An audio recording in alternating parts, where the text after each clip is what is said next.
Buenos días, buenas noches, buenas tardes, ¿cómo les va? Que Dios les bendiga. Aquí estamos en su programa Estudiemos Juntos la La Biblia. Biblia, la Biblia. Así que esperemos que todos estén acompañándonos y antes que se nos olvide, feliz Navidad para todos, que Dios les bendiga, que puedan estar allí adorando y glorificando el nombre de Dios, ¿verdad? Que es lo principal, ¿verdad? Que pudiéramos estar todos en familia para adorar al Rey, al Dios que vino a nacer, para nacer en nuestros corazones. Así que eso es lo maravilloso, ¿verdad? Que podemos tener a un Dios Salvador, un Dios. Jesucristo es. Jesucristo es la Navidad. Jesucristo es la razón de la Amén. celebración. Esa es la razón de la Navidad, ¿verdad? No es Santo Claus, no es que más. No, es No. porque muchos dicen, no, es que la Navidad es un tiempo para estar en familia. Ajá. No, tiempo para estar en familia es todo el año. Ujú. O sea, tiempo para estar en comunión con Dios tampoco. O sea, deberíamos estar en comunión con Dios todo Todo el el año. tiempo. Pero hay un día en que recordamos el nacimiento de nuestro Señor Jesús. Por eso el dicho ese, ¿no? Jesucristo es la razón de la celebración. Amén. Entonces, en ese tiempo hay que recordar quién nació en ese día. Y no es porque haya nacido en ese día, sino porque nació. Amén. No hay seguridad de la fecha en que nació. La iglesia ha decidido celebrar en esa fecha, pero no necesariamente es que nació en esa fecha. Entonces, lo que sí es necesario recordar, importante recordar, es que nació Él, Amén. porque sin su nacimiento no habría habido sacrificio, sin su sacrificio no habría habido redención, y sin la redención no habría habido esperanza, y todos estuviéramos bajo la condenación del infierno. Pero gracias a que todo estaba en su debido orden, entonces, por eso es que celebramos el nacimiento de Cristo, celebramos su sacrificio expiatorio, celebramos su resurrección, celebramos el perdón de nuestros pecados, celebramos los regalos que Dios nos da a través de ese sacrificio.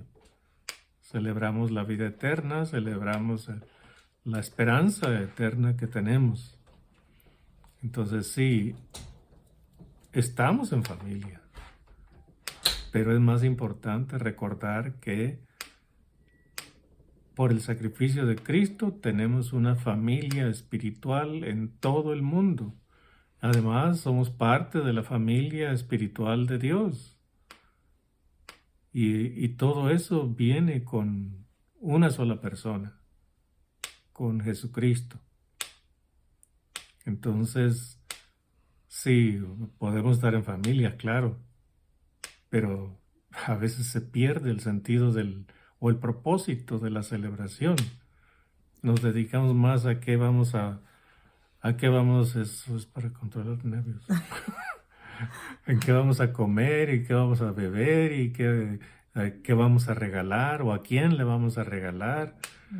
Y prácticamente, perdón, la Navidad se ha convertido prácticamente en una oportunidad para hacer negocio. Volvemos a lo mismo que pasó con el templo en tiempos del Señor Jesús. Que él dijo, mi casa será llamada casa de oración y ustedes la convirtieron en cueva de ladrones. Y Jesucristo, indignado por todo lo que vio en el templo, los echó, corrió a todos los que hacían negocio en el templo. Así estamos ahora. Se hace negocio con el nacimiento de Cristo, se hace negocio con la celebración del Día de Acción de Gracias, se hace negocio con el Año Nuevo y hasta se insiste, ¿no? Que hagamos fiesta para los que cumplen años y es negocio para los comerciantes. Entonces, no olvidemos que el propósito de la Navidad, la celebración de la Navidad, es recordar la obra de Cristo aquí en la tierra, lo que Él hizo por nosotros, por todos nosotros. ¿Usted aceptó el sacrificio de Cristo por sus pecados? Usted es un seguidor de Cristo. Si usted no lo aceptó, puede decir ser cristiano, pero no ha aceptado el sacrificio de Cristo, de nada le va a servir decir ser cristiano. El beneficio del sacrificio de Cristo va a ser para todo aquel que acepte, reconozca el señorío de Cristo y reconozca la necesidad que tiene en su corazón de ser perdonado y arrepentirse y recibir ese sacrificio expiatorio por sus culpas. De lo contrario, Cristo murió de la peor manera posible, pero a usted que no se arrepiente, de nada le va a servir. Entonces, sí, Jesucristo nació, Jesucristo se ofreció como sacrificio y después de haber sido sepultado a los 3 días, resucitó. Esa es la esperanza de todo el mundo. No es que todos la reciban, pero es la esperanza de todo el mundo. Entonces, teniendo en cuenta esas cosas, feliz Navidad. Recuerde, Jesucristo es la razón de la celebración. Jesus Christ is the reason for the season. Amén. Entonces, celebremos la fiesta con alegría, con gozo, con comunión unos con otros, pero recordando siempre quién es el autor de la celebración. Amén. Entonces, no se afane tanto por lo que va a comer en ese día, o lo que va a beber, o con quién se va a reunir. No, ese no debe ser el afán.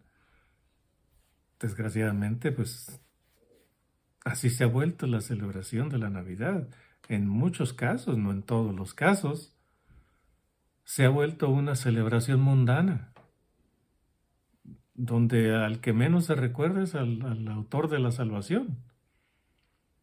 Está como allá en un rincón, parado, y nadie voltea a verlo.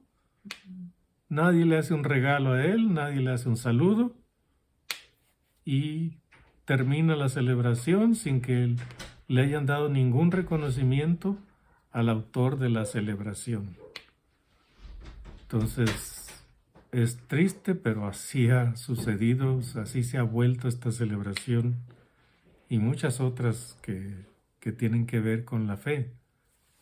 Muchas otras celebraciones que se pasa por alto la obra de Dios en nuestra vida. Y pueden preguntar, ¿y cómo se le puede regalar al niño Jesús o a Jesús? Es bien fácil regalarle al Señor Jesús, hacerle un regalo al Señor Jesús.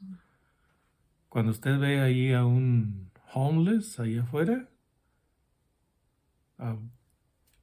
que todo el año se le ha pasado debajo de un puente o en una casa de cartón, vaya, llévele ropa limpia, llévele una comida caliente, haga algo por esa persona. Pasta de dientes. Algo. Va a ver que hasta lo más pequeños se lo van a agradecer. Una muchísimo. Cobija, ¿verdad? Para este frío. Una cobija.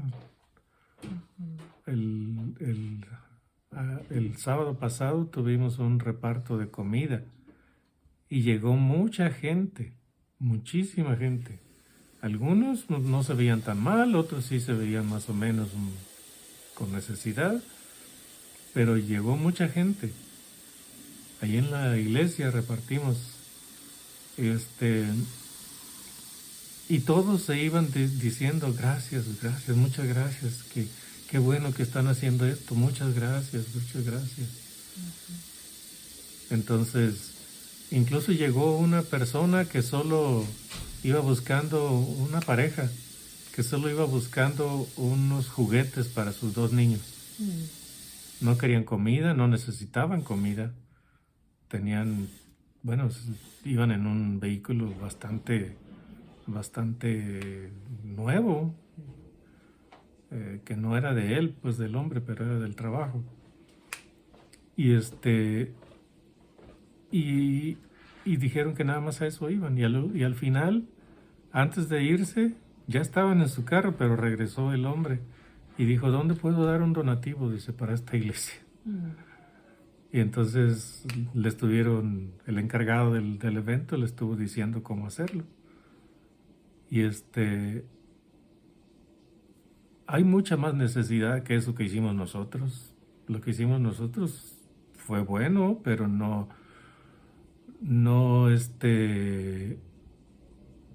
hizo ninguna diferencia todavía. ¿Por qué? Porque la necesidad es extrema alrededor del mundo.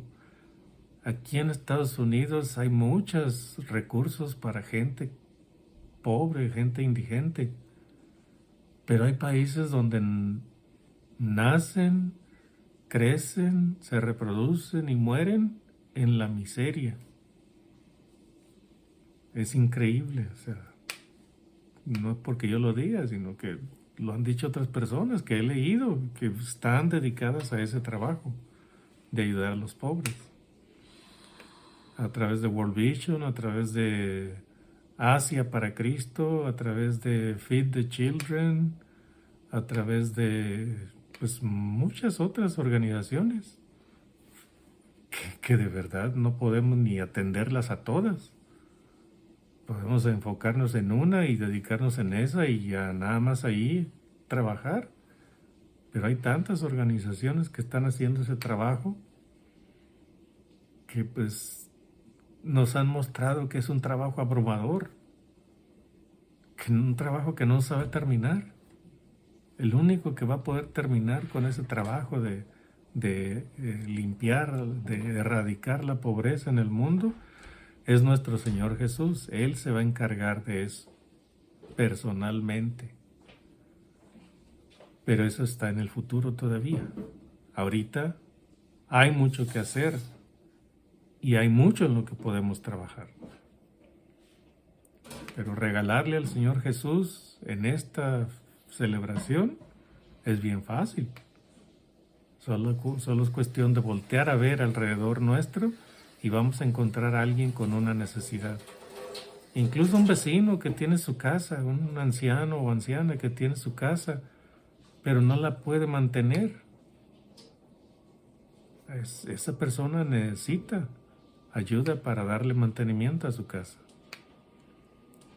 Tal vez no para comer, pero sí para darle mantenimiento a su casa. Pero sí, o sea, darle al Señor Jesús es así de fácil. Porque Él mismo dijo, por cuanto lo hiciste a uno de estos mis hermanos más pequeños, a mí me lo hiciste. Entonces, ¿qué es lo que hicimos a esos hermanos más pequeños? Bueno, tuve hambre y me diste de comer, dice el Señor Jesús. Tuve sed, me diste de beber. Estuve desnudo y me cubriste. Fui forastero y me recibiste. Estuve enfermo y me visitaste en la cárcel y viniste a mí. ¿Cuándo lo hicimos? Bueno, cuando lo hiciste a uno de estos mis hermanos más pequeños, a mí me lo hiciste. Así de personal lo toma el Señor Jesús, que ayudemos a los pobres. Volviendo a lo nuestro, estamos en el capítulo 20 de Números.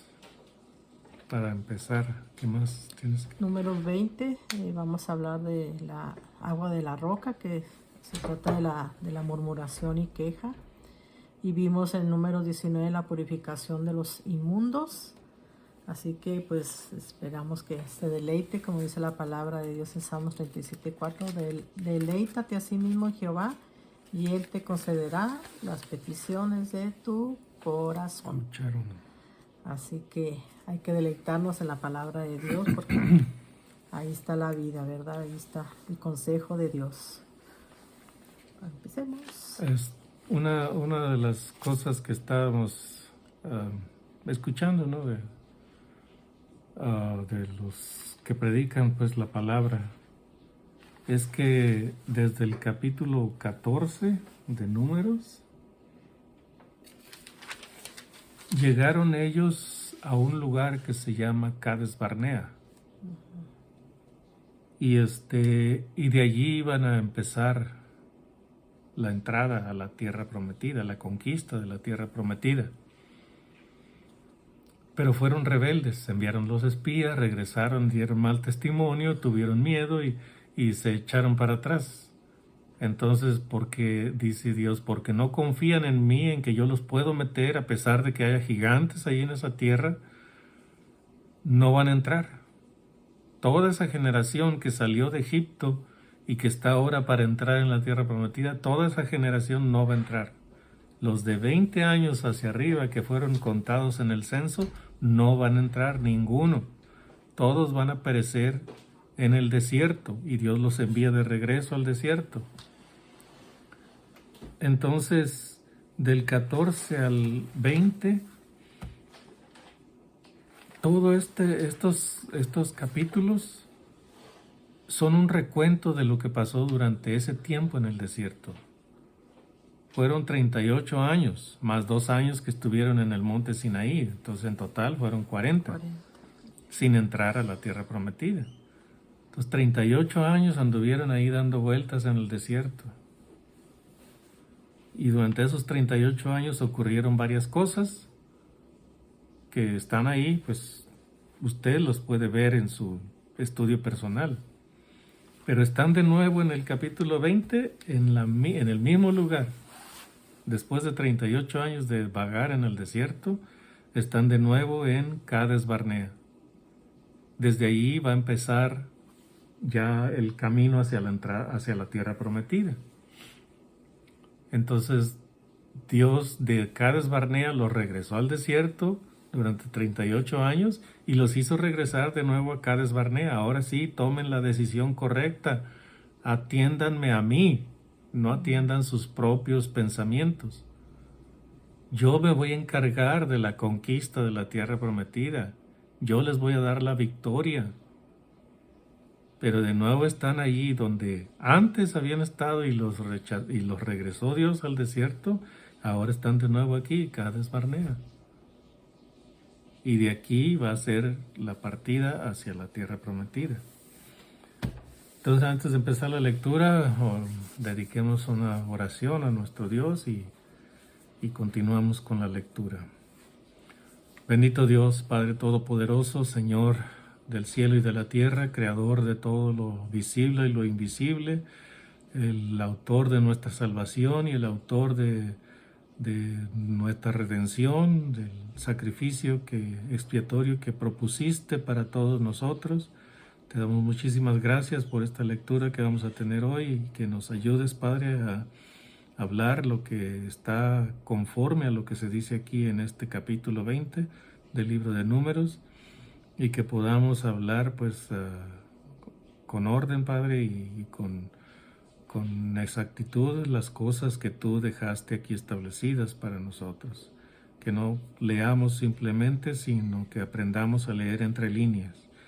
Que lo que no entendamos aquí lo podamos entender en alguna otra parte de la Escritura o que lo podamos entender a través de nuestros maestros que nos han enseñado.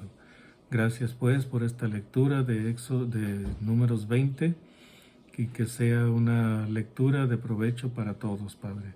Gracias por esta oportunidad y te pedimos tu guía, la guía de tu Espíritu, en el nombre de Cristo Jesús. Amén. Amén. Bueno, pues abra su Biblia en Números 20, agua de la roca. Llegaron los hijos de Israel, toda la congregación, al desierto de Sin en el mes primero, y acampó el pueblo en Cades, y allí murió María, y allí fue sepultada. ¿Y por qué no? Dijiste. Lo que dijiste. Oh, sí, pues que... Sí, es un recordatorio solamente. ¿Qué es lo que dijiste? Pues de que todos vamos a morir, ¿verdad? Todos estamos Sí, destinados a está morir. establecido. Está establecido que, dice, Claro. de la manera que está establecido para los hombres que mueran una sola vez, y después de esto, el juicio. Así que todos estamos destinados a morir, ¿verdad? Pero lo importante es morir en Cristo. Y María era la hermana mayor, tanto de Moisés como de Aarón. Incluso Aarón era mayor que Moisés. Entonces, ella estuvo cuidándolo cuando la mamá lo puso en la canasta en el río. Cuando lo rescata la hija de Faraón, ella fue y le dijo, te traigo una nodriza de las hebreas para que te lo críe. Y cuando la hija de Faraón dijo que sí, le llevó a la mamá de Moisés. Qué bonito. Entonces la princesa le pagó a la misma mamá de Moisés por criar a su propio hijo. Entonces esa fue como una previsión de Dios, provisión de Dios. Entonces sí, ella actuó por fe y dijo, Dios, tú cuídalo, y lo envió en la canasta. Y luego Dios mismo se lo trajo de regreso para que lo criara, lo amamantara, lo criara, y lo crió no nada más 3 meses, 6 meses, no. Lo crió probablemente como 6 años. En esos 6 años ella le enseñó que era descendiente de Israel. Cuando Moisés regresó al palacio, él ya llevaba ese conocimiento en su cabeza de que él era en realidad hijo de esclavos hebreos. Y llegado el tiempo, pues Dios lo usó como lo usó. Ustedes conocen la historia. Pero aquí está María. En el desierto fue la hermana mayor de Moisés. Pero ¿qué pasó con María? También se rebeló. Tuvo un momento, un lapsus en el que se rebeló contra Moisés. Habló en contra de Moisés. No se rebeló con él, sino que habló en contra de Moisés. Y en esa murmuración, Aarón también cayó en el error y también murmuró contra Moisés. En fin, o sea, todo eso está aquí en uno o dos capítulos antes. Continuamos con el 2. Dice, y porque no había agua para la congregación, se juntaron contra Moisés y Aarón, y habló el pueblo contra Moisés, diciendo, ojalá hubiéramos muerto cuando perecieron nuestros hermanos delante de Jehová. ¿Por qué hiciste venir la congregación de Jehová a este desierto para que muramos aquí nosotros y nuestras bestias? ¿Y por qué nos has hecho subir de Egipto para traernos a este mal lugar? No es lugar de sementera, de higueras, de viñas, ni de granadas, ni de granadas, ni aún de agua para beber. Y pues vemos aquí, ¿verdad? Que es la séptima murmuración, que murmuraron por falta de agua y se quejaron. Y en Salmo 142:2 dice, delante de él expondré mi queja, y delante de él manifestaré mi angustia. Y en Filipenses 2:14 dice, haced todo sin murmuraciones y contiendas. Así que eso es lo malo de todos, ¿verdad? O sea, hay una queja legítima que podemos presentarle a Dios. A Dios. Sí. Pero esta era una murmuración ilegítima, una queja ilegítima. Ajá. O sea, 10 plagas que vieron en Egipto. Luego el paso del Mar Rojo, donde todo el ejército de Egipto fue aplastado.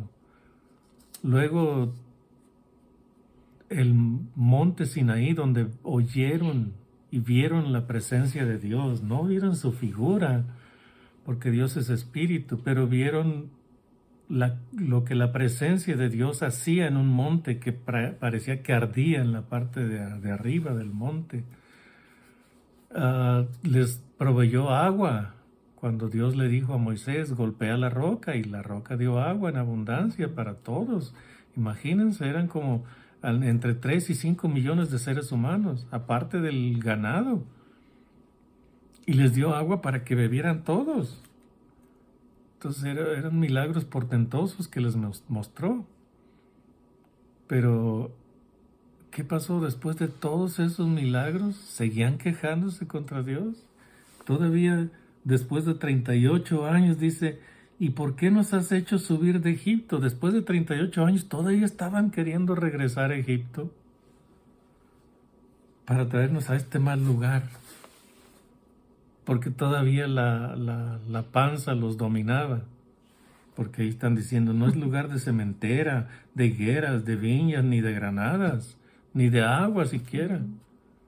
O sea, todavía tenían dudas de que Dios pudiera proveer para ellos y meterlos a la tierra prometida. Eso era lo que Dios les repateaba. Dice, después de haberles mostrado tantos milagros, ¿todavía están dudando de mí? Aquí ya eran los últimos de la generación, porque ya prácticamente estaban para entrar a la tierra prometida. Ya la generación de los de 20 años para arriba que salieron de Egipto ya se estaba acabando. Estos fueron de los últimos que quedaban. Entonces, más adelante podemos ver ya una generación más dispuesta para obedecer a Dios. Pero aquí, 40 años después de haber salido de Egipto, todavía querían regresar a Egipto. ¿Qué ibas a decir? No, ya. Oh. Sí, ya lo dijiste. ¿Oh, sí? Sí, pues sí. Bueno, continuando con la lectura, dice en el verso 6, y se fueron Moisés y Aarón de delante de la congregación a la puerta del tabernáculo de reunión, y se postraron sobre sus rostros, y la gloria de Jehová apareció sobre ellos. Y habló Jehová a Moisés diciendo, toma la vara. O sea, ya Dios había escuchado la queja. Cuando Moisés y Aarón llegan y se postran, ya Dios ya tiene instrucciones que darles. O sea, Dios se anticipa todo. Toma la vara y reúne la congregación, tú y Aarón tu hermano, y hablad a la peña a vista de ellos. Esa era la instrucción, háblale a la peña. Y ella dará su agua y les sacarás agua de la peña y darás de beber a la congregación y a sus bestias. Entonces Moisés tomó la vara de delante de Jehová como él le mandó. Y reunió Moisés y Aarón a la congregación delante de la peña y les dijo, oíd ahora, rebeldes, ¿os hemos de hacer salir aguas de esta peña? Moisés está ofuscado, acaba de perder a su hermana querida, está dolido, todavía está de luto. Inmediatamente después de haberla sepultado y haberle guardado luto por algún tiempo, vienen estos a quejarse de que no hay agua y se quejan con la misma queja que ha venido escuchando Moisés durante 40 años. Entonces, cuando Dios le da la instrucción, sí la oyó, ok, sí, Dios les va a dar agua de la peña, como hizo la primera vez. Entonces Moisés no atendió a Dios, no puso atención, y se acordó que en la peña anterior la había golpeado, y se olvidó de que Dios estaba diciéndole aquí, háblale a la peña. ¿Por qué? Porque era un simbolismo de lo que venía después. Como lo que se nos dice más adelante, que todos fueron bautizados en el Mar Rojo, porque las aguas del mar y la nube cubriéndolos, y todos caminaron por el desierto, y todos bebieron de la roca espiritual que les seguía, y la roca era Cristo. Entonces la roca es Jesucristo. Por eso Dios le dijo, golpea la roca y dará agua. ¿Por qué? Porque eso fue lo que hicieron con el Señor Jesús. Lo golpearon, lo destrozaron casi. Entonces, ¿qué fue lo que dijo Dios después, 40 años después? Háblale a la roca. Y Moisés se quedó con el pensamiento de que había golpeado primero la roca. Y ofuscado como estaba, se enojó contra el pueblo y les habló, como dice aquí, oíd ahora, rebeldes. Entonces se quedó con ese pensamiento. Sí, Dios va a dar agua, sí, Dios está proveyendo, sí, Dios está autorizando para que demos agua al pueblo. pero se olvidó de lo otro, de ese detallito que dice, hablad a la roca. Y él se quedó con el pensamiento anterior, de que golpeó la roca. Entonces fue y la golpeó una vez. No salió nada, la golpeó la segunda vez y entonces para no quitarle a Moisés del lugar, de la posición en la que estaba, Dios hizo salir, brotar agua a borbotones, suficiente para darle de beber a todo el ejército ese que llevaban, de millones de personas. Pero está Moisés representando mal a Dios ante el pueblo. Y el simbolismo que Dios estableció se tuvo que descubrir. Los estudiantes de la Biblia lo tuvieron que descubrir después. ¿Por qué? A una roca se golpea, a Cristo lo golpearon, pero a otra roca se le habla. Porque es lo que hacemos hoy. Con la oración ya le hablamos a la roca que es Cristo. Y viene la bendición a través de él. Pero aquí está Moisés golpeando la roca de nuevo. Ya no hay necesidad de golpear la roca. ¿Algo? Oh, pues sí, o sea que Dios le dijo a Moisés que hable a la peña, o sea, a Jesucristo, para que dé agua, pero Moisés la golpeó 2 veces, y ahí lo vemos en Éxodo 17:6, que allí sí la tenía que golpear, ¿verdad? Y en Mateo 26, el 67-68, ahí vemos, ¿verdad?, cómo golpearon a Cristo, lo escupieron, lo apuñalaron, lo bofetearon, ¿verdad? Entonces, ese es el Lo coronaron ejemplo. con espinas. Todo y tanta cosa. También en el verso 11 dice, bueno, donde dice que Moisés golpeó la roca 2 veces. Y hasta entonces salieron agua. El salmista después nos dice en Salmos 106, 32 y 33. Dice que también le irritaron en las aguas de Meriba, irritaron a Dios en las aguas de Meriba. Dice, y le fue mal a Moisés por causa de ellos, porque hicieron rebelar a su espíritu y habló precipitadamente con sus labios. Ese fue el problema, o sea, la queja. Prácticamente explotó Moisés después de 40 años de estarlos guiando y diciéndoles que Dios está con ellos y que Dios los va a llevar, los va a liberar y a llevar hasta la tierra prometida a Abraham, Isaac y Jacob. Después de 40 años todavía se siguen quejando de Dios. No de Moisés y Aarón, sí, iban con Moisés y Aarón, pero la queja era directa a Dios. ¿Por qué? Porque Moisés les dijo, ¿nosotros qué somos? No somos nada. Nada, es Dios el que está actuando, el que está haciendo todo por ustedes.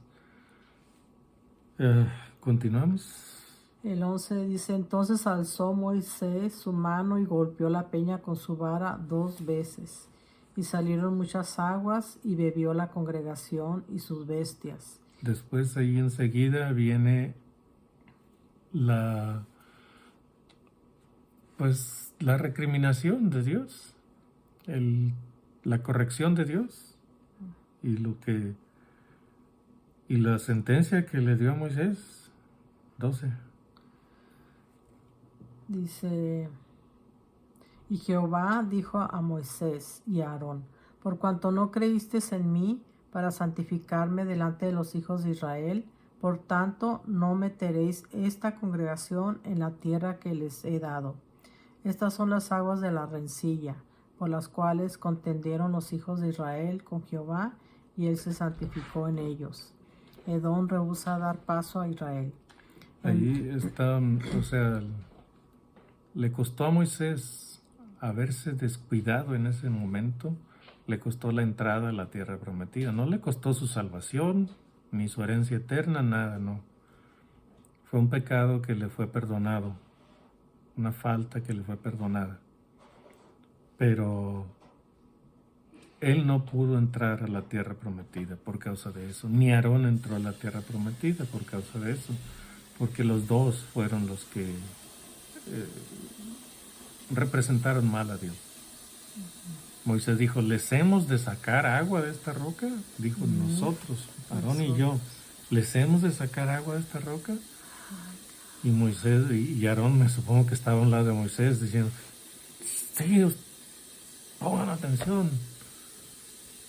O sea, Aarón estaba asintiendo con Moisés. Entonces, por eso los dos no entraron a la tierra prometida. Que no nos olvidemos, ¿verdad? Porque es bien fácil que no le damos la gloria a Dios. Y lo que dijo Dios ahí, que Él se santificó. Cuando dice que Él se santificó, es que Él dio un castigo. A Moisés fue el castigo de que no entraba a la tierra prometida. Al pueblo, allí terminaron de morir los que quedaban de la generación que salió de Egipto. Aunque la rebeldía estaba metida en el pueblo de Israel, igual que está metida en todos los pueblos del mundo. No va a ser no es que ya no hubo quejas después, ¿no? Sí hubo quejas. Así, Edom rehúsa dar paso a Israel. Envió Moisés embajadores al rey de Edom desde Cades, diciendo, así dice Israel tu hermano, tú has sabido todo el trabajo que nos ha venido, como nuestros padres descendieron a Egipto y estuvimos en Egipto largo tiempo, y los egipcios nos maltrataron y a nuestros padres. Aquí están en Cades Barnea, ya terminó los 40 años de estar en el desierto y ahora sí ya una nueva generación más dispuesta está ahí lista para entrar a la tierra prometida. Entonces, yo no lo había visto así, pero escuchando, ¿no?, tantos maestros que hay, estaba diciendo que Moisés cometió un error ahí. Moisés tomó la iniciativa. En vez de seguir la instrucción de Dios de que la nube los iba a guiar por donde tenían que ir, él tomó la iniciativa. Envió mensajeros al rey de Edom y le pidió permiso para pasar por su tierra, porque no querían hacer la guerra contra Edom, porque antiguamente son descendientes de hermanos. Por eso Moisés le dice aquí, así dice Israel tu hermano. Porque Edom es el antiguo Esaú, hermano de Jacob, que ahora el nombre es Israel. Entonces le dice eso, Israel tu hermano. Entonces le está pidiendo permiso para pasar y le dice, vamos a ir por el camino real. Era un camino amplio, pero tenía que hacerse angosto para ellos porque eran muchos. Pero les dijo, vamos a ir por el camino real y no vamos a entrar ni en cementera, ni en viñas, ni en nada, ni vamos a beber el agua de balde. Si tenemos necesidad de agua, la vamos a pagar. Lo dice un poquito más adelante. Entonces le piden permiso. En vez de esperar a la nube que se mueva delante de ellos y los lleve por el camino donde deben ir, él pide permiso. Y allí fue un error que no es nada que le haya costado más a Moisés. Entonces empezaron a rodear después de que Edom rehusó darles paso. ¿Tienes algo que decir? Hasta después. En el 16 dice, y clamamos a Jehová, el cual oyó, o sea, continuando el relato de que estuvieron en Egipto y fueron oprimidos. Y clamamos a Jehová, el cual oyó nuestra voz, y envió un ángel y nos sacó de Egipto. Y aquí estamos en Cades, ciudad cercana a tus fronteras. Eso le está diciendo a el rey de Edom. Te rogamos que pasemos por tu tierra, que nos des permiso de pasar por tu tierra. No pasaremos por labranza, ni por viñas, ni beberemos agua de pozos. Por el camino real iremos sin apartarnos a diestra ni a siniestra, hasta que hayamos pasado tu territorio.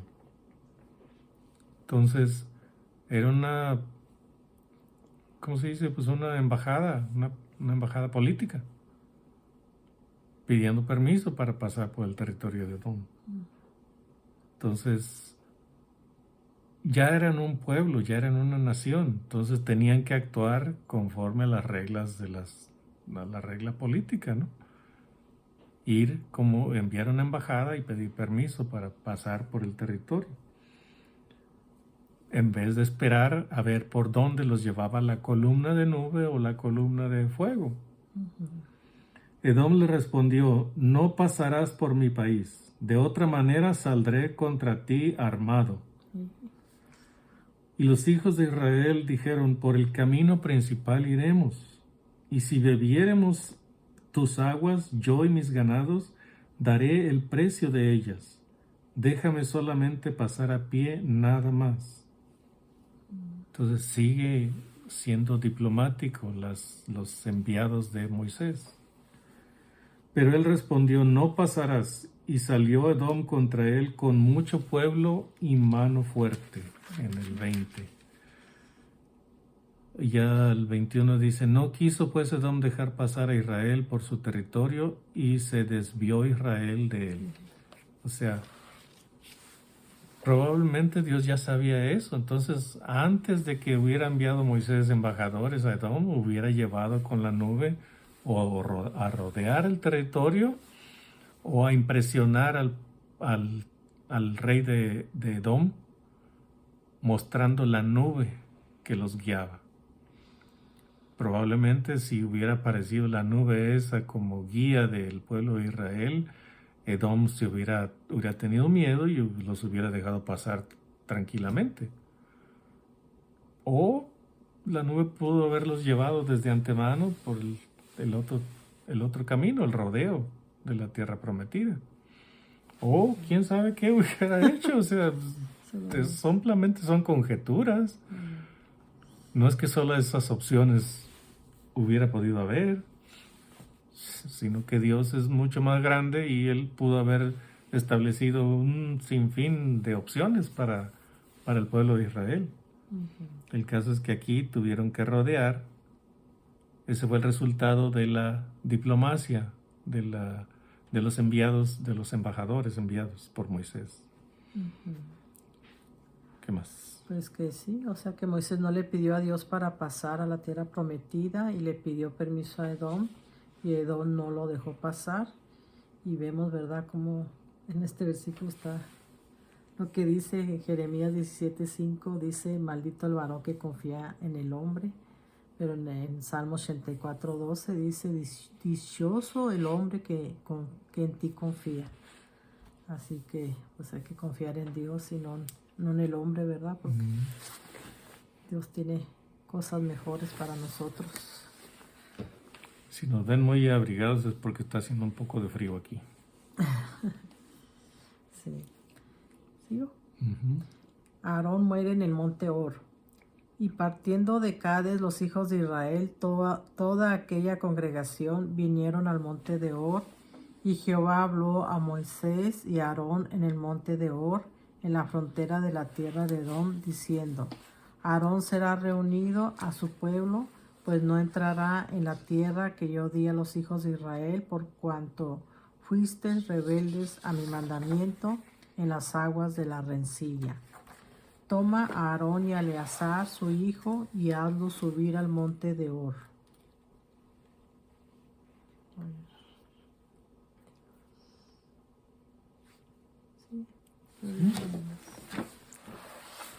O sea, no se movieron mucho cuando Dios dio la instrucción. Solamente se movieron de ahí de Cades al monte Hor. ¿Cuánta distancia hay? No estoy seguro, no sé. Pero llegaron al monte y ahí llegó el momento en que Aarón tendría que morir. y siempre tenía que pasarle él, como sumo sacerdote, pasarle el ministerio a su hijo mayor. Entonces, Aarón ya no tenía a su primogénito. Los dos mayores murieron porque... ¿Se acuerdan aquella vez que se les apagó el fuego y ofrecieron un fuego extraño? Durante la noche se apagó el fuego y ellos lo quisieron encender de nuevo, sin haber sido autorizados a hacerlo. Y ahí murieron ellos dos. Entonces quedaron dos hijos menores, los dos hijos menores, que son Eleazar e Itamar. Entonces aquí viene el cambio de ministerio, de ministro, de sumo sacerdote. Aarón fallece y ahí tienen que darle el cargo al hijo mayor, en este caso Eleazar. Pero la instrucción fue llevarlos al monte de Hor, y allá darle el ministerio a Eleazar. Dice, ¿hasta dónde leíste? ¿Hasta el 25? 25. Dice, y llegaron allí, dice, el 25 dice, toma a Aarón y a Eleazar su hijo y hazlos subir al monte de Hor. Luego en el 26 dice, y desnuda a Aarón de sus vestiduras y viste con ellas a Eleazar su hijo. No es que le quitó toda la ropa y lo dejó desnudo por completo, no. Le quitó las ropas reales. No las ropas sacerdotales. Todos los sacerdotes acostumbraban traer como una túnica, algo así, de lino, que era como un camisón, pero se lo ponían como no tenía más que abertura más que para la cabeza y las mangas, pero se lo ponían y les llegaba acá como hasta las rodillas. Era una tela que era fresca y les ayudaba pues con el calor que hacían en aquellos lugares. Pero encima de eso se ponían su túnica sacerdotal y luego su manto y luego todas las cosas que llevaban, el efod, los pectorales, todo eso que llevaba las ropas sacerdotales. Entonces le dice, lo desnudó. ¿Por qué? Porque se la está quitando de su cuerpo. Pero quedó solamente con esa túnica que le llegaba hasta las rodillas. Y le puso esas ropas sacerdotales a Eleazar, simbolizando el traslado del sacerdocio, del sumo sacerdocio, del padre al hijo. Entonces, dice Dios, viste con ellas a Eleazar su hijo, porque Aarón será reunido a su pueblo y allí morirá. Y Moisés hizo como Jehová le mandó, y subieron al monte de Hor a la vista de toda la congregación. Está toda la congregación expectante. Y ven a Moisés, a Aarón y a Eleazar, los tres caminando hacia la cumbre del monte. Entonces ocurre allá el traspaso del sacerdocio a Eleazar. Y dice, y Moisés desnudó a Aarón de sus vestiduras y se las vistió a Eleazar su hijo. Y Aarón murió allí en la cumbre del monte, y Moisés y Eleazar descendieron del monte. O sea, vieron subir a 3 personas, pero vieron bajar a 2 nada más. Entonces, todo el pueblo los estuvo siguiendo, estuvo atento a lo que pasaba. Y sí, los vieron subir 3 personas, descendieron 2 nada más. Entonces veían cómo los 2 hombres que regresaron, pues venían probablemente llorando. ¿Por qué? Pues era Aarón, el hermano de Moisés. Le dolía. Cuando vio morir a su hermana, le dolió. Vio morir a su hermano, le dolió. Pero Eleazar vio morir a su padre. No sé, probablemente Aarón se sintió cansado en ese momento, se acostó en un lugar y dejó de respirar. Lo vieron, o sea, porque no fue una muerte natural, fue algo decidido por Dios. Entonces lo vieron probablemente acostarse en un lugar y ahí dejó de respirar. Y ahí lo dejaron. Dios se encargó del cuerpo de Aarón, así como luego se encarga del cuerpo de Moisés. Entonces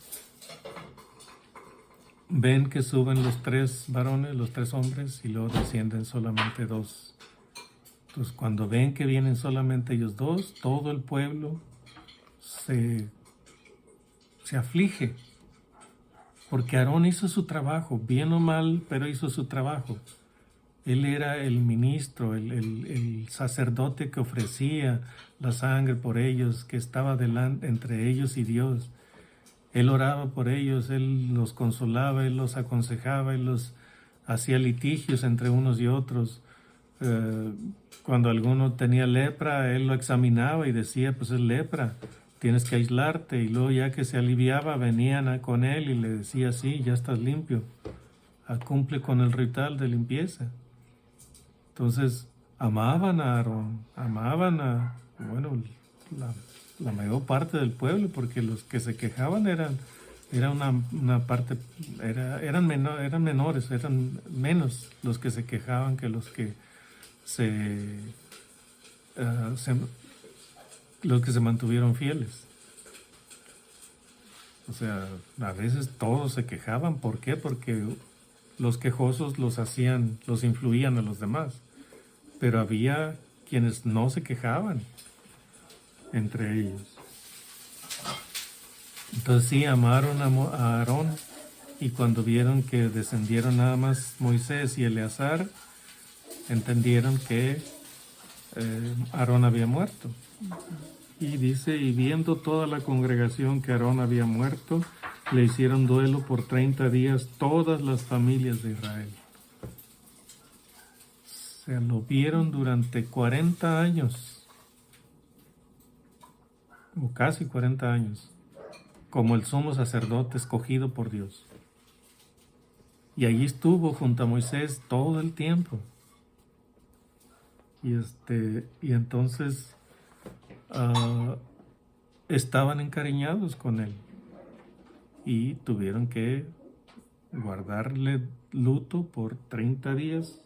Fue espontáneo lo que sintieron, lo que decidieron hacer.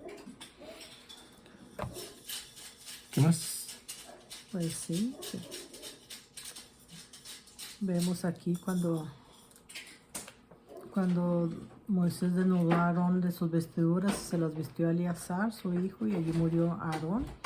Y vemos en Hebreos 7, 1 al 3, que Melquisedec, rey de Salem, es sacerdote del Dios Altísimo, rey de justicia, rey de paz, sin padre, sin madre, sin genealogía, que no tiene principio de días ni fin de vida, sino hecho semejante al Hijo de Dios, permanece sacerdote para siempre. Esto era ¿cómo se dice? Lo que representaba Aarón. Está representando al sumo sacerdote de Dios. Melquisedec era el verdadero sumo sacerdote de Dios. Y ese Melquisedec es, por lo que nos han explicado nuestros maestros, era una manifestación del Señor Jesús aquí en la tierra. Entonces era una teofanía.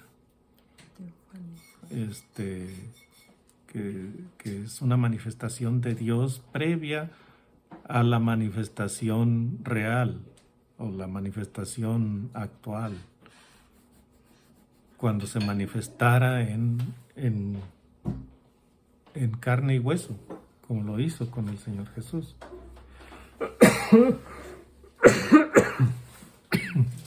Ay, perdón. Entonces, eso era lo que representaba Aarón, a Melquisedec. Melquisedec ya se había manifestado con Abraham siglos antes de que existiera el sumo sacerdocio. Entonces él se presentó, Melquisedec se manifestó como el rey de Salem y el rey del Altísimo, el sacerdote del Dios Altísimo. Entonces esa es la manifestación de nuestro Señor Jesús, la teofanía, antes de que viniera la realidad.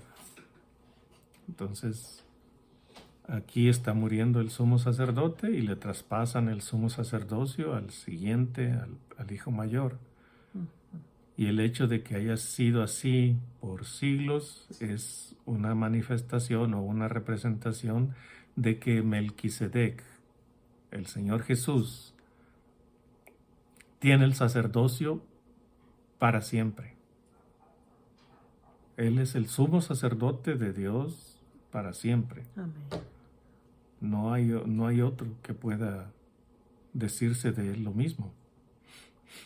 Entonces, Él es el sumo sacerdote del Dios Altísimo y permanece sacerdote para siempre.